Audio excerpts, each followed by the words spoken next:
Rob, hey, we're here.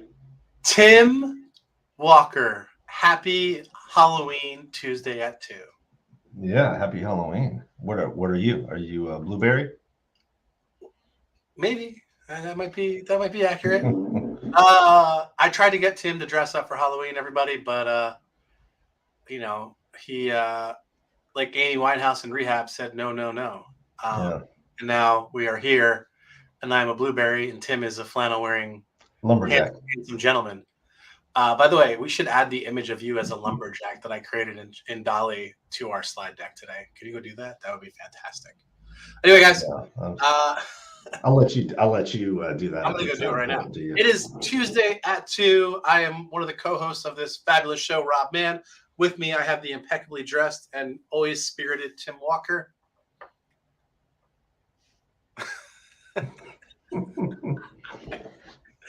I'm gonna play this. I'm gonna play the straight man in this. I can't take you anywhere. All right, guys. One of the things that we've been talking a lot about over the last couple of weeks and months is this idea of enabling some kind of, some semblance or some variation of booking gigs. There you go, Tim. I appreciate that.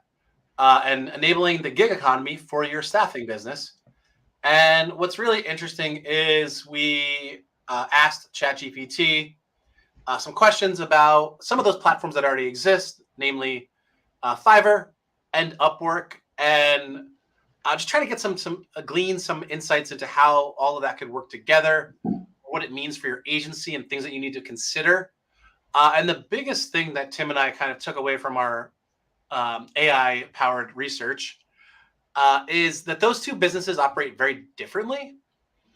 And depending on the vertical that you want to enable for the gig economy, you probably have to consider some different things. So I'm going to go add Tim's lumberjack photo to the slide deck while Tim fills you in on what we came up with. Yeah, so we talked about this first back on September 12th. We sort of did an intro to the gig economy. What is the gig economy? Why is it growing? Especially with the economy, we showed a bunch of numbers and graphs and up arrows and down arrows, and I think what we sort of set the stage for that in that podcast was that the gig economy is here. A lot of workers are moving to the gig economy, meaning they're taking freelance gigs. They're putting their portfolios out there, creating profiles on these sites like Upwork and Fiverr, and they're contracting themselves out. And I think the thesis we had then was that there's a big opportunity for staffing companies to get into gig work. So either offering contractors on for gig work, or setting up new revenue streams potentially, and that's sort of where we left it. So today, I think what we want to talk about is, Rob. Yeah, and I want to go back to this idea that, number one, different ways to generate revenue, different tiers of how you generate revenue, right? Like self-service, and then you have that more like what the traditional staffing business is right now, where you're really diving in, right? So that, or you're like, providing the services that you're providing now. So if you can generate revenue from your talent pools that you already have in your database, but maybe only get touched once in the history of them entering your database, which is a financial horror story, if you want to use Halloween for it, right? That's just not a good use of your spend on your job boards or your candidate acquisition costs. Like, let's get more out of those candidates, and this is a great way to do it, especially since they're there. So, Tim, hi. Yeah, so today we're going to take sort of the two of the biggest gig work sites out there, Fiverr and Upwork, and we're going to compare and contrast them, or maybe offer two different visions. If you're starting as a staffing owner or a staffing manager, if you're starting to think about the gig economy and maybe offering a new revenue stream, these are two different ways that you could look at this gig economy, right? So let's take Upwork first. So Upwork is a gig site that's more suited for longer projects and long-term relationships. So think about it as the place to go if you wanted to find a contractor or maybe bill long, longer term projects, or you want to look for a higher skill worker, right? Maybe somebody to do something that's more than just I want to design a new logo for my brand or something. Or your podcast, which is what I use it for. Or your podcast, right? So maybe it's you need a producer for your podcast, or you need someone to manage your distribution platforms or something like that for a podcast. And so I think the Upwork, if we want to talk about the Upwork framework, I guess. Well, yeah, I guess their business model, like what they're trying business to model. Yeah. Yeah, I think we could think of this if we translate it to staffing companies. This is a model where you have contractors that you redeploy over and over again, and you want to more offer complicated projects. on more complicated projects. Complex projects. Maybe the project itself is not complicated, but the way that you're delivering is. Yeah, so maybe these are engineers, maybe these are IT people, developers that you typically have offered maybe for year-long contracts or even longer, and then redeployed them a couple of times. There's an opportunity here to offer them to maybe offer a list or your bench. Maybe you've got 10 or 15 of these in different skill sets, these contractors, and you want to market them out or offer them out to clients for other long-term projects. And so in this case, this is sort of a reframing or a different angle to look at your standard or your typical contract work.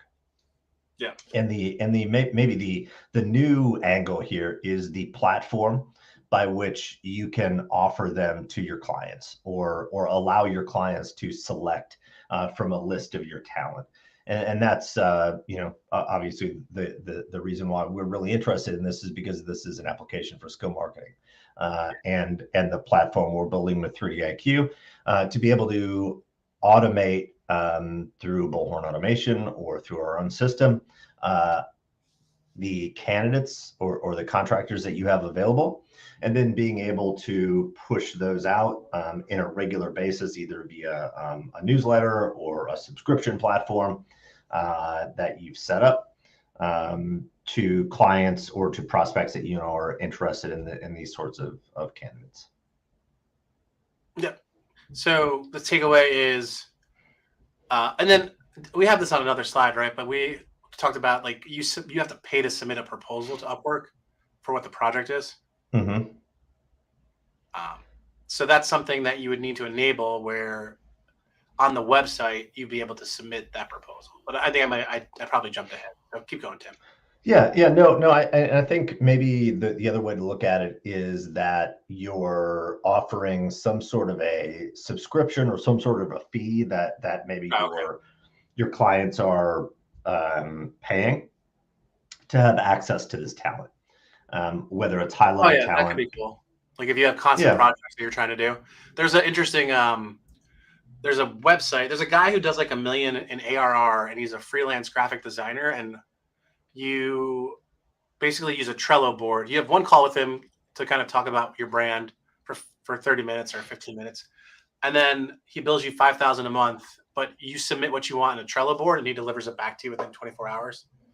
And the dude's doing like $1 million in ARR. So like, you just pay the subscription and you get the service. So if you pay the subscription, you can submit proposals for projects that you're looking to staff up or to get augmented. Okay, cool. Yeah, maybe the last thought here is that this is potential too for if you've got some really high level internal employees, maybe these are recruiters. I mean, you could think about this as a platform to do internal recruiting. Offer a couple of your recruiters on a 6-month or a year-long project to staff up a new work site for a company. I like that. And you're contracting them out, and they can Way go to your site. Way to make your recruiters part of like an RPO program. I love it. Yeah, and they can go to your site. They can see profiles in your recruiters. They can see their experience, and they can, choose and interview the ones that they like. Cool. Okay. Let's go to Fiverr. Let's talk about Fiverr. So Fiverr is going to be suited better for smaller tasks or one-off projects.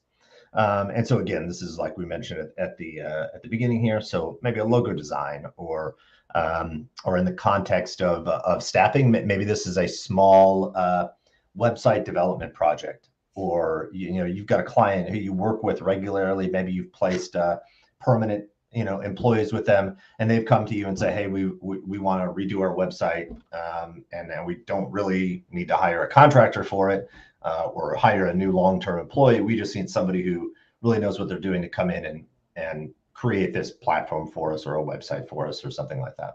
Or maybe it's marketing materials for their sales staff or something. Because you as the staffing company have contractors on the bench, people that are maybe not working, or maybe they're open to side work.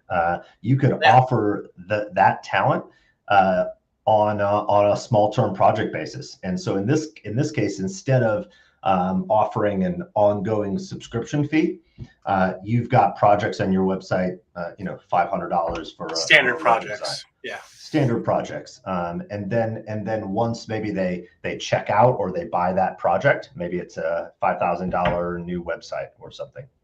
Probably more than that. But then $5,000 new website. $10,000 website. $50,000 website. Whatever you want it to be.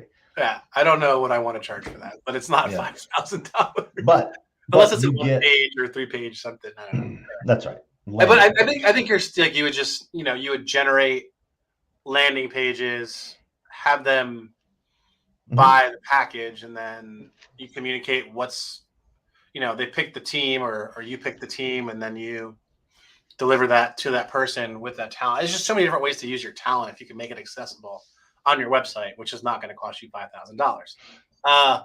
So no proposal fee, right? No monthly membership. I like this idea. And I think making it easy for the buyer to buy, which is why you would probably want those packages, or a form that says, hey, this package plus these add-ons, whatever they are, right? Mm-hmm. There's a lot of the chat functionality in Fiverr is helpful because they can create a custom package for you. Yeah, we talked about this last time, but it's an opportunity. There are sites out there. There's Fiverr, there's Upwork. But if you've got a client that you work with, and they're a big customer, they're going to be way more comfortable coming to you as a staffing partner that they're used to working with than going to Upwork or Fiverr to look for a project that they need. Well, because you have that trust already, right? You have that professional trust. And the only thing I go on when I buy like a designer from Fiverr to build something for the podcast is their portfolio that's displayed on that page. So displaying the portfolio, and then also having the trust of this, name brand staffing agency or local branded, part of the ecosystem's business, is going to be helpful. So I love it. All right. Yeah. So what's going to work for you based on the type of company you are? I think the big things to think about is if you've got a lot of high level talent, or you've got internal employees that you want to offer for projects, the Upwork model might be better for you. If you've got a lot of contractors, maybe lower level contractors, that you want to offer for smaller projects, then maybe this project based Fiverr model is more for you. So I think there's a lot to think about here, and I think this is a series that will probably continue, and maybe offer some more specific examples of how you could set this up, because I think especially with 3D-IQ and also with a tool like Bullhorn Automation, there is tons of potential to make this hands off for recruiters, something that can be managed by a small team or by a marketing department or something, or marketing person, to be able to keep this going, sort of self-sustained. Love it. All right, Tim, you got to show the last slide. Is there a last slide? I don't think there probably is. I added one. Wait, no, unloaded. See, I knew this. I knew this Unload was it going and to happen. reload it. Where'd you put it? Well, it's just not there because it's not in the thing. Do Oh, you have it pulled up? you big guy. I'm gonna share Hold my on. screen. Hold Hold on. Hold on. I got it. on. I'm just gonna share my screen. Hold on, guys. Everybody's waiting. I created this for Tim yesterday. Now I got it. Here we go. I'll just do it for myself. There it is. Yeah, look at that. That's ChatGPT generating Halloween Tim. Yeah, By the I way, got my Chop. glasses there. I'm not sure why I would have taken those off. Code and Chop would be a great name for a axe throwing / co-working space. I do like that. Yeah, or maybe a steakhouse where you can come and work. Like a like an steakhouse or Italian co-working chop house space. co-working space. Yeah, that's right. Yeah. All right, now I'm getting hungry. All right, well, guys, if you want to talk about how to enable your business to take advantage of the gig economy and your talent pools, whether internal, external, or consultants, reach out to Tim or I. And Tim, I'm really proud that you displayed this. And next time, this guy will have glasses on. All right. Thank you. I'm sorry for that. That is a failure on my half, and I will own that. All right, everybody. Cheers. All right. See you, Rob.